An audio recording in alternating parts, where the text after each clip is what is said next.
करुणा बुद्ध विहार में मैं आया था और उसका सौंदर्यीकरण करते हुए मैं उनको सभी को धन्यवाद देना चाहता हूँ।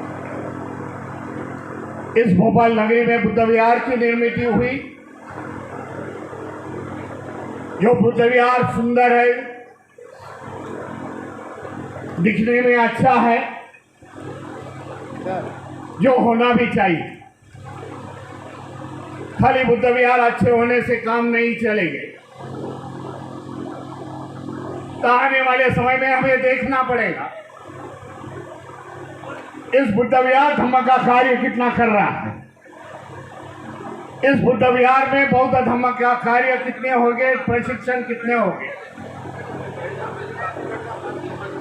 बुद्धिस्ट सोसाइटी ऑफ इंडिया के 24 प्रशिक्षण शिविर कैसे होंगे।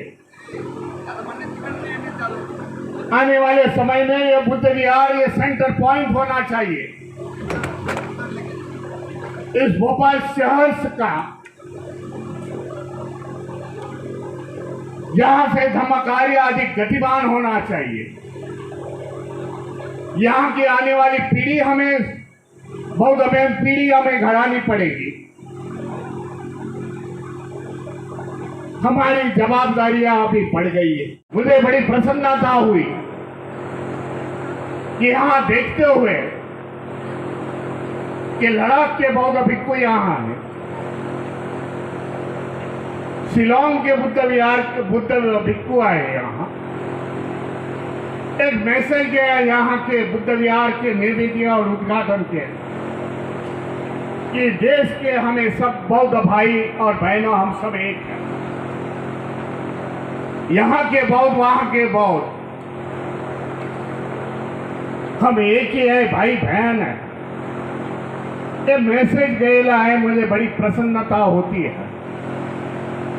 जो काम आज पाटिल साहब ने यहाँ भोपाल में करुणा बुद्ध विहार के माध्यम से सबको दिखा दिया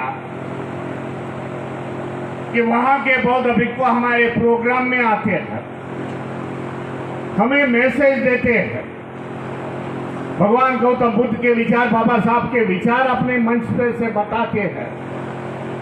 आने वाले समय में हमें देखना पड़ेगा कि हमारे बौद्ध भाई, हमारे बौद्ध भिक्खु लद्दाख में जाए, शिलोंग में जाए, सिक्किम में जाए और हमारे बीच में आदान प्रदान की व्यवस्था होनी चाहिए। सम्राट अशोक जिन्होंने बुद्ध भूमि में, भगवान गौतम बुद्ध की भूमि में 84,000 बौद्ध विहारों की निर्मित की, चैत्य बनाए और 84,000 चैत्य बनाते हुए आने वाले समय में हमें देखना पड़ेगा ये 84,000 बुद्ध विहार कहाँ। हमें आश्वासित किया गया है कि आने वाले समय में हम वो जो अतिक्रमण है वो government of India archaeological department निकालेगी। यह सिलसिला मुझे लगता है 2 सालों से हमारी वो उपलब्धता है कि सरकार अभी आर्कियोलॉजिकल डिपार्टमेंट मान रही है कि ये बुद्धिस्ट केव्स है, विहार है, तो आने वाले समय में हम लोग उसको सुरक्षित करेंगे।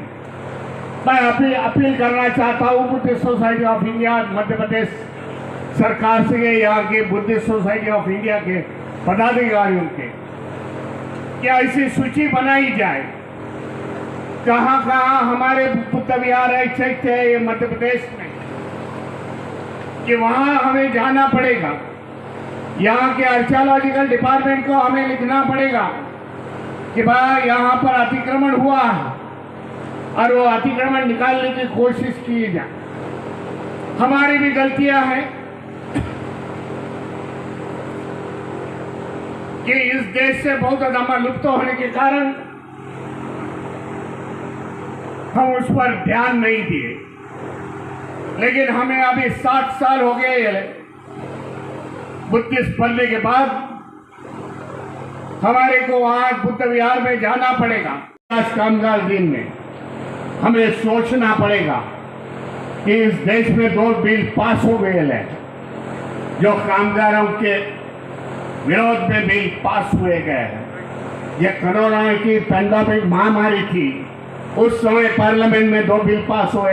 एक कामगार विरोधी बिल है, मैं उसको कामगार विरोधी बिल बोलना चाहता हूँ, जो बाबा साहब ने 24 कायदे से कामगारों का जो अधिकार और सुरक्षा कामगारों की थी वो खत्म हो चुकी है। ये भी आज के दिन में हमें सोचना पड़ेगा।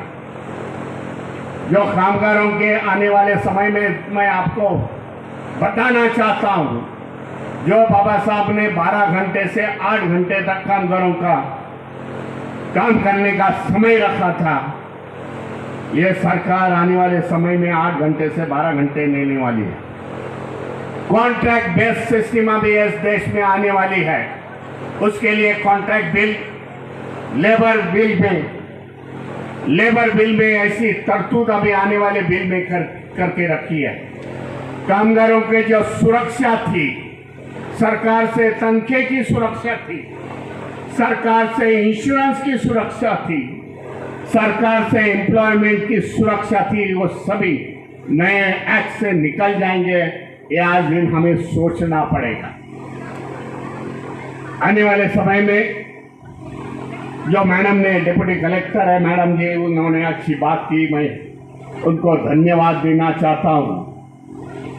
जो बात उन्होंने की इस बुद्ध विहार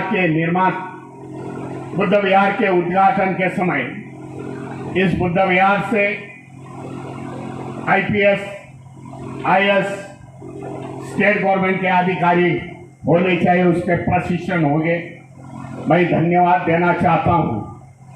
लेकिन यह सरकार ने अभी देख ली है, सरकार देख रही है कि इस जो वंचित समाज है, जो बाबा साहब के विचारों पर चलने वाली समाज, 60 सालों में बौद्ध धर्म से आने वाली समाज, जो भगवान गौतम बुद्ध के रास्ते से चली, बाबा साहब के विचारों के रास्ते से चली, जो 60 सालों के पहले उस समाज की शुरुआत 0 से हुई थी, मैं समझता हूं 0 से हो गई।